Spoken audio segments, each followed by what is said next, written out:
Alright, guys, so Nana Season 1, Episode 4. Let's go. Oh, yeah, okay. This is where we are. Oh.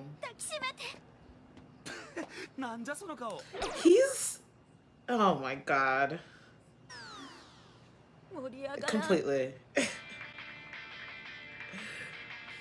that Tokyo Tower? Or the Eiffel Tower?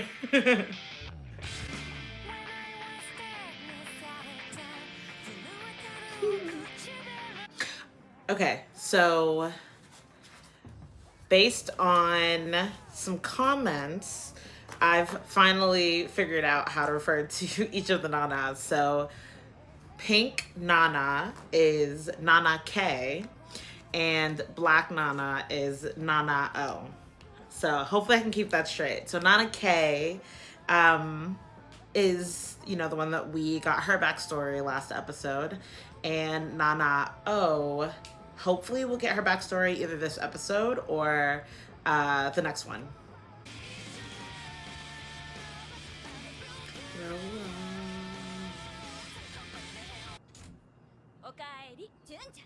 Oh, okay. Back to the hotel. Oh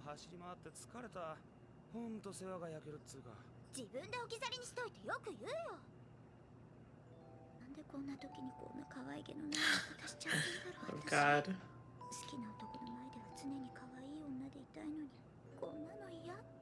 But you're being yourself, that's fine.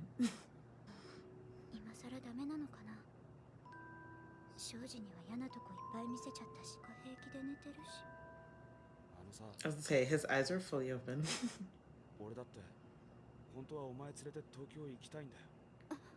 Wow.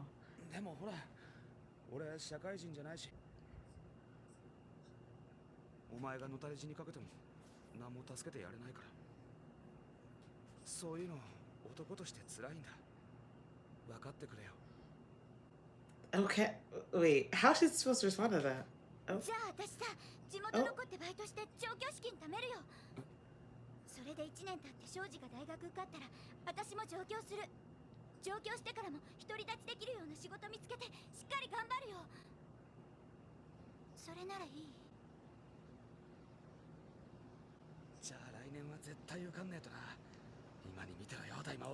Oh, that's cute. She's like giving him the motivation.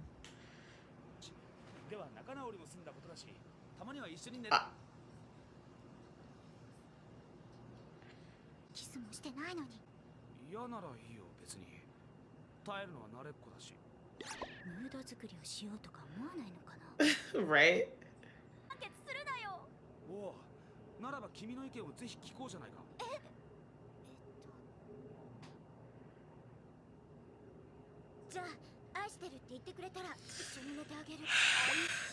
Goodness.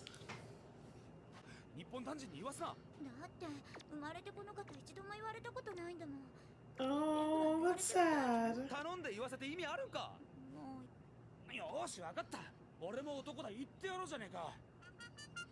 Oh my god. Michael.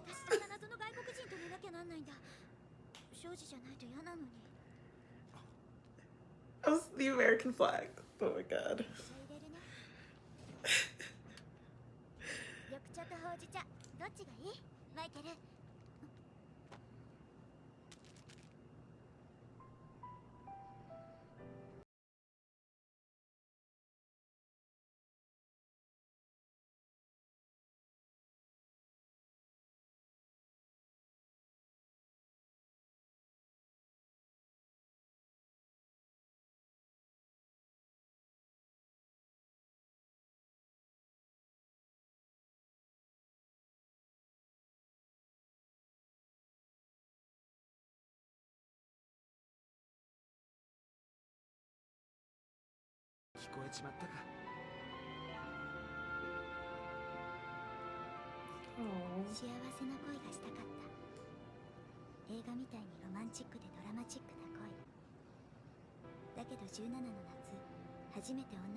Wow.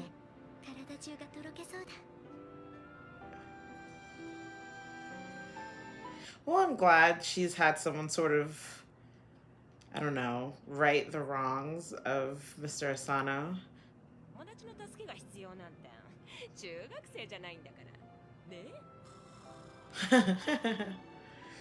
Just passed out.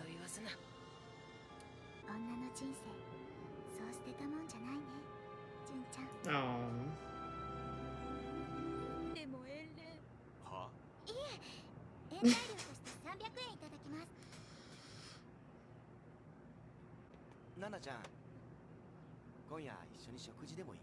Oh? Wow. Wait, okay, I have to pause.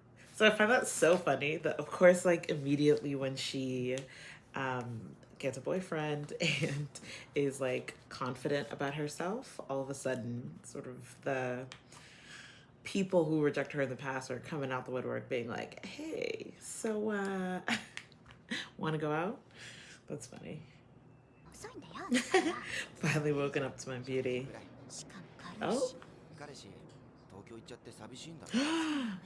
Wow. Wow. Honestly, maybe.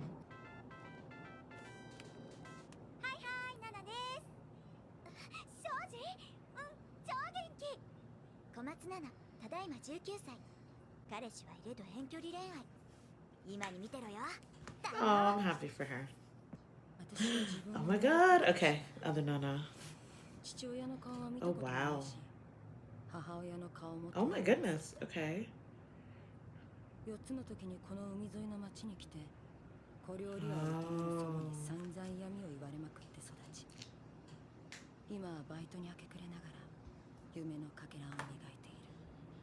Hmm. 4 years old. My god.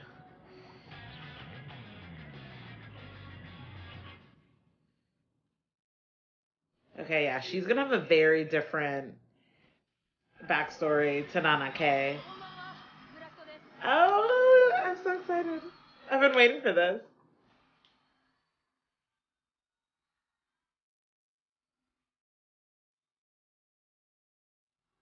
Oh, she's singing completely in English. Okay.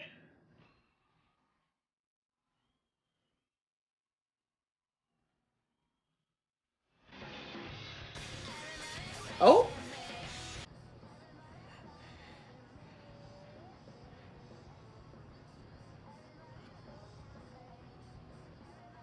Wow.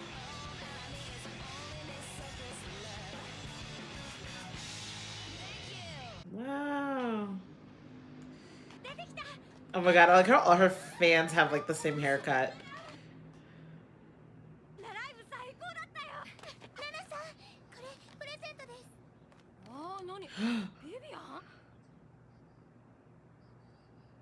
Remember my name? Oh, so cute.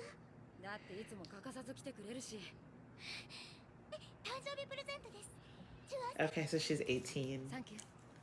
Oh.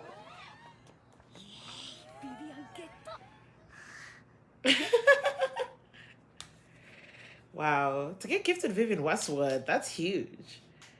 Huge.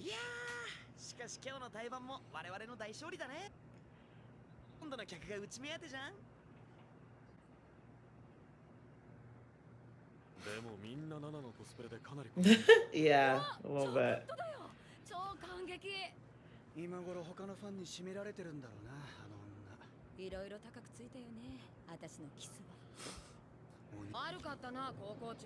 Oh, she dropped out.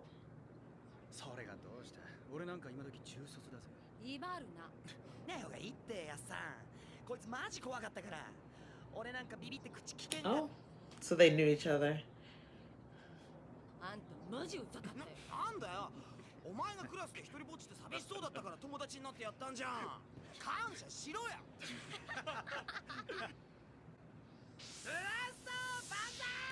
Blast. Oh. No way. Yeah, y'all can't leave him there.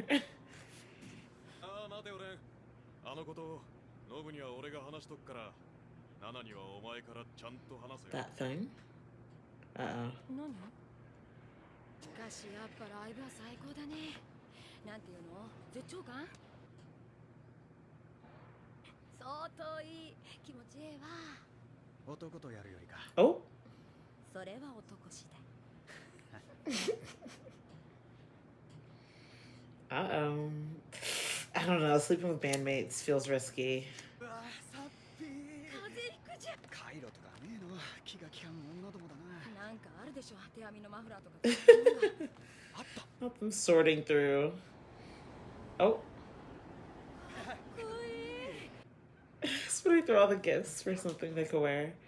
Wow. Oh, this is cute. They're cute. I'm nervous though, if that's gonna... ねえレン、覚えて Oh, they live together? 私とレンが初めて会ったのも。 Oh, wait, hold on. Sorry, I'm rewinding. I just want to see the nameplate on the house. Ren Honjo Nana Osaki. Okay, so her last name was Osaki. So... Okay, so they live together. Okay, so maybe they're already together.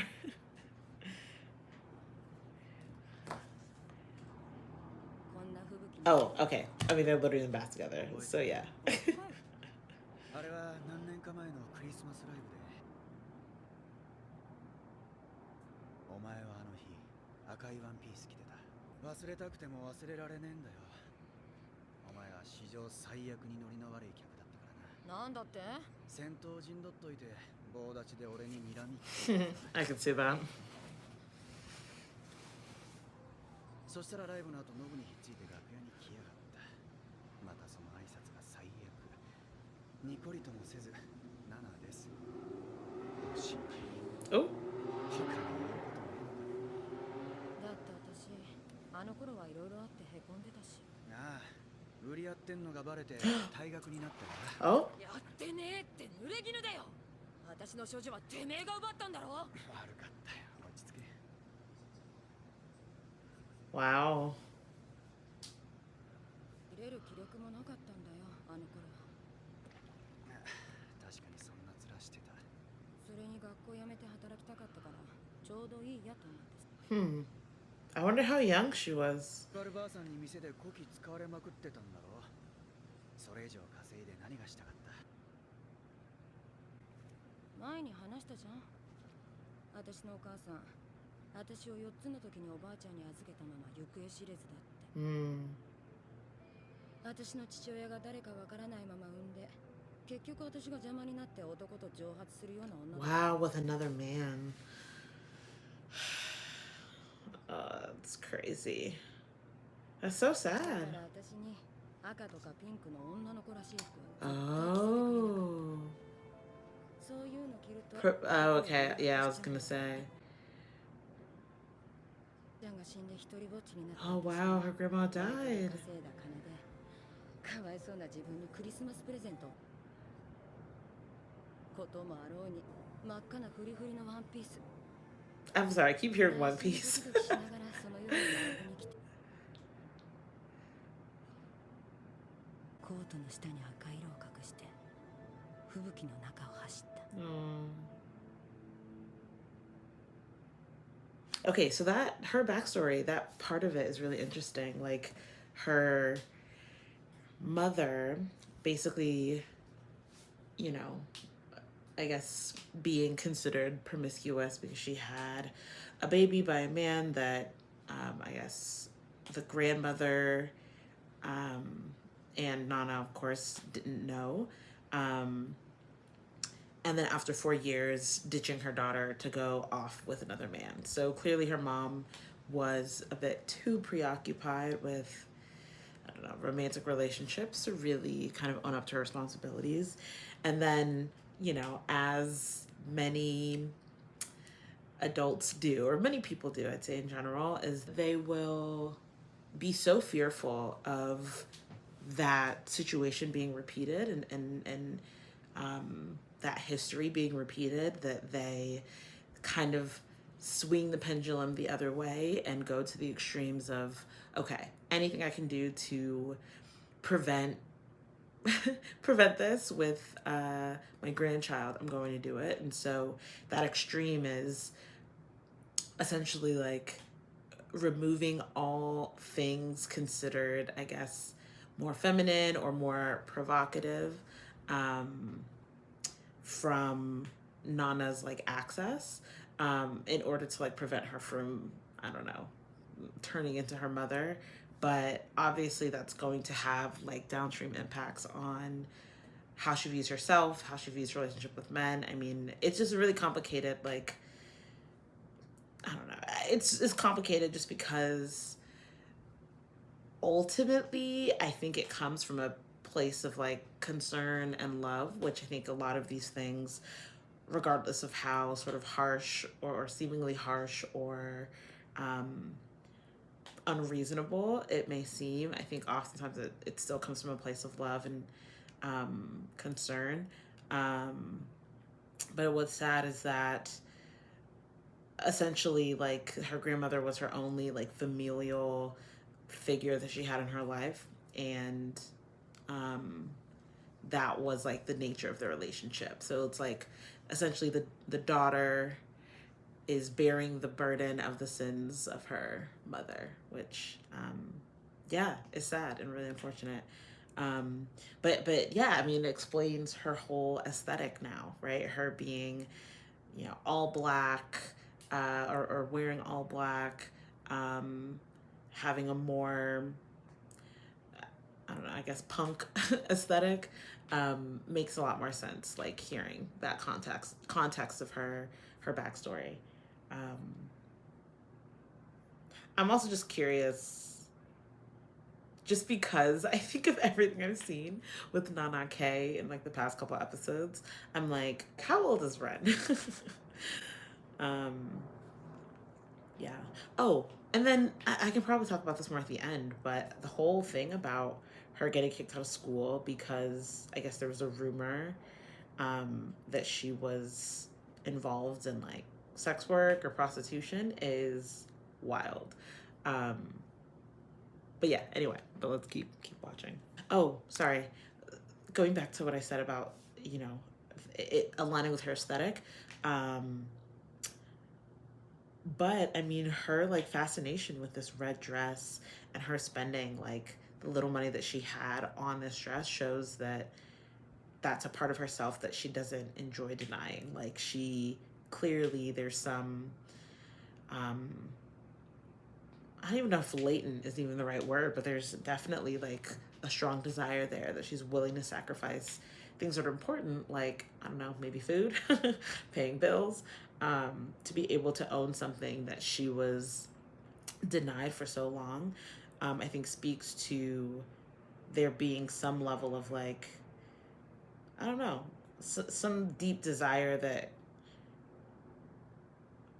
I don't know, connects back to like, I don't know, this idea of whether it's femininity, promiscuity, maybe her mother even. I don't know. I just find it interesting that she was like willing to like, you know, willing to purchase it, wear it out, but also cover it up, you know, on her way to the event. So yeah, very interesting. Okay.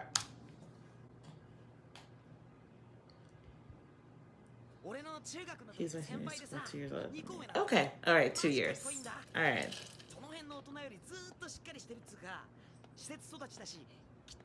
Oh wow. Grew up in an orphanage. My God, they all been through it, man. Wow.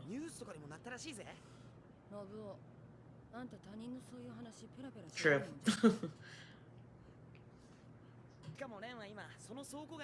Oh wow.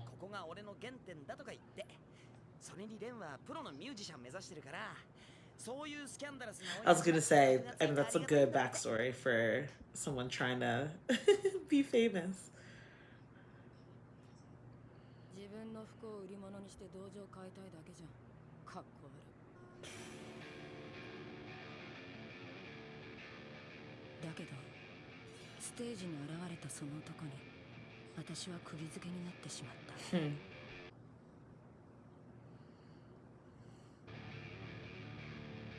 Oh yeah, she's like transfixed on him.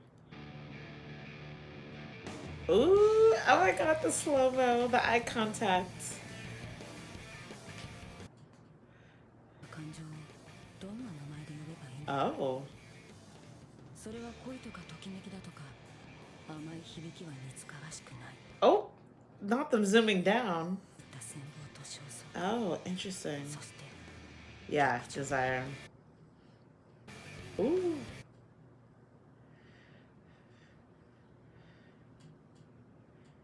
今でも時々不安になる。レンと暮らすこの日常が全て夢の中の出来事に思いたりする。 Like it's something that'll disappear soon.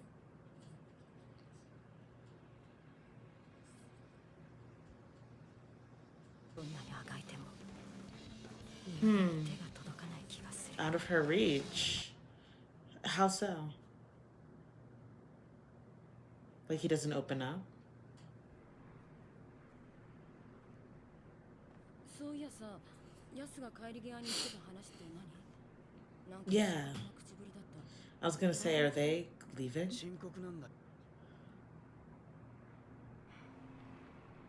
もういいよ、ヤスに聞くし。それより私薬を。 Oh, I just realized like casual nudity. I didn't even put that together. I don't know if I've ever watched an anime that had nudity in it. Huh.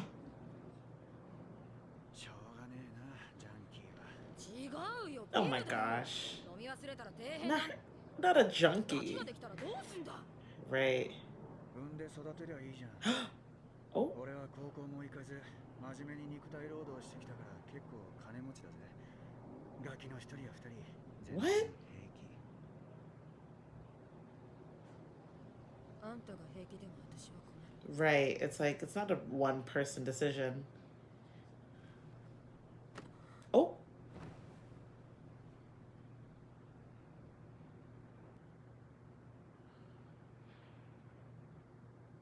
Huh? ナナ、俺東京行く。 Yeah, I knew it. Oh, so he's in Tokyo too. お前はお前の好きに生きりゃいいさ。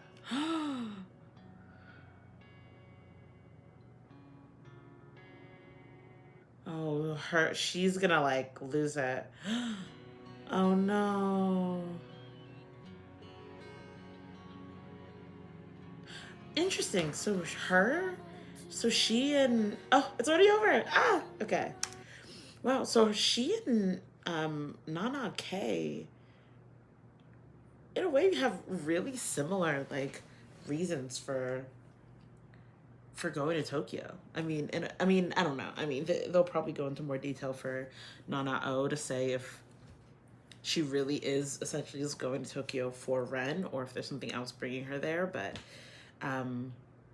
interesting how their stories intersect like that. But anyway, cool. All right, let's move on to the discussion. All right, so that was episode 4 of season 1 of Nana. Okay, so I've been saying for a bit that I'm excited to see Nana O's story, backstory, and so really happy that we got it this episode, or at least the beginning of it. It was very heavy. I mean, I think you can already tell just by like the difference in their demeanors, Nana K and Nana O, that like just their lifestyles, their just life experiences have been like drastically different. But I don't even know if I anticipated, I don't know, just how like sad and like dark Nana O's backstory would be. So I'm like, oof, where do I begin? So I already spoke to her, basically her, I guess, history with her grandmother and her mother. But yeah, I mean, you know, I guess there's not really much more to add there, but essentially, yeah, I think it's sad when a child has to then bear the burden, bear the consequences of decisions made by their parents, right? So Nana, her entire, I don't know, her entire like existence, you know, and upbringing with her grandmother seemed to be like just, I don't know, in a way like coded in all of the issues that the grandmother had with Nana's mother in the past, you know? It's all the way down to like what Nana is able to wear is all like tied back to her mother's decision to, you know, get pregnant with some, you know, random guy and then run off with another one. And so that, even just side note, I think that we're gonna have to come across Nana's mother at some point in the story, hopefully, since it seems as though she is still alive. Unfortunately, unlike the grandmother who has, you know, since passed away. But yeah, it's like everything is like tinged with or impacted by, you know, the actions and decisions made by her mom, which is unfortunate. But it's also really ironic that her expulsion from school, in a way, is also tied to like a similar issue, even, you know, considering that Nana said that it was not true, that it was a rumor. You know, it's like her mom's history is like inescapable, right? Like she's not able to escape it, just in her relationship with her grandmother, but also in, I guess, her dynamics with her school and her schoolmates. I don't know if it's like they knew about her mom and that's what kind of colored their or what sort of drove this rumor. I'm not exactly sure, but like it is, yeah, very ironic that, again, promiscuity, even with this whole upbringing that like is encouraging her to distance herself from promiscuity, essentially still got her kicked out of school, out of high school. And so, yeah, so it's like she was a teenager, unable to continue to pursue an education, and then just one about working and I guess ultimately working on her craft, which is, you know, singing and music.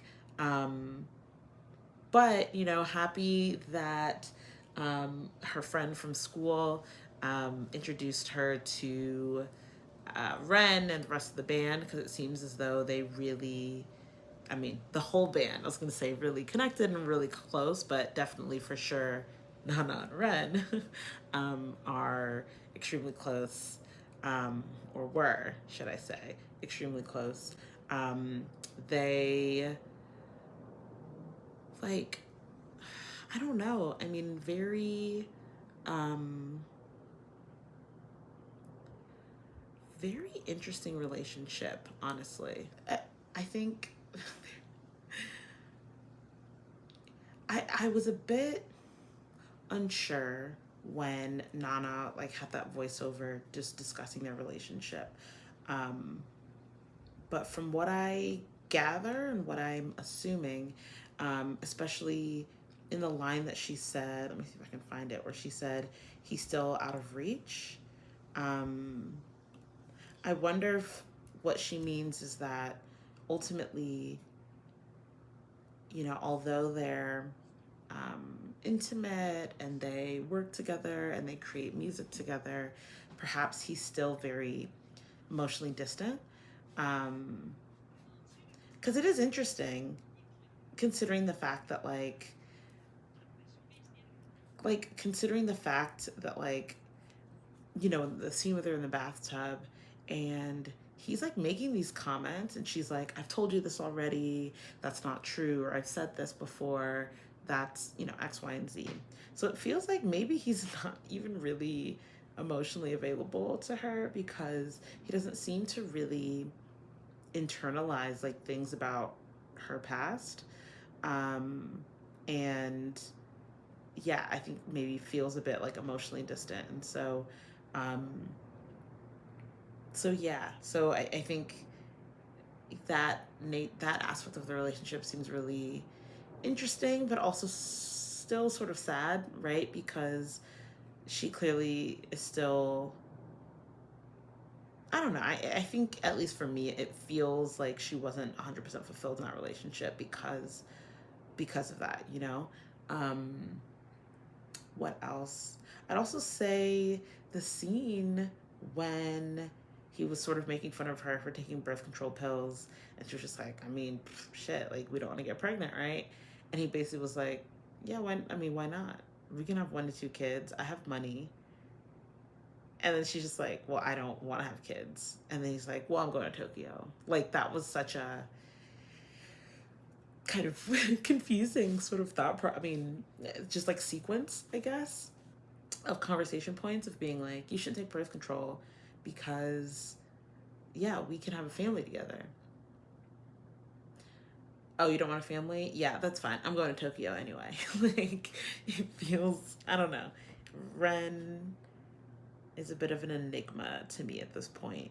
But just like Shoji, he also moved, just like Shoji, just like Mr. Sano, and probably just like Nana K's mom. I'm sorry, Nana O's mom. Seems like everyone's in Tokyo. So would not be surprised if we ended up interacting with Ren, seeing Ren again in Tokyo, as well as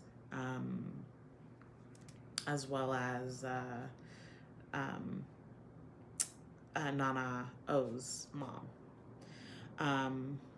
But yeah, okay, so I finally found the line. So she says that Ren was essentially like a bright light in her boring life, but no matter how hard she tried, he still remains out of her reach. So I don't know, because she said it in present tense, and so I don't know if we're supposed to interpret that as like present tense at the time of like the scene, like when they're still both living in wherever they're living. I actually don't know where they live, the city, but or is this like future or like present Nana saying still, right? So is he out of her reach because of like the distance of her not living in Tokyo and him, you know, sort of moving there? Or does she mean like emotionally? And I'm assuming it's the latter, just considering like immediately after she makes that statement, that's when they have the scene where they're kind of lying in bed and kind of having that discussion that leads to him saying he's going to Tokyo. So yeah, very interesting, very fascinating. I'm curious because I think episode 2 and 3 were focused on Nana K, and so I'm curious if the next episode will also focus on Nana O's like continued backstory. So I mean, at this point, might as well jump in. So thanks for watching, and yeah, I'll see you in episode 5.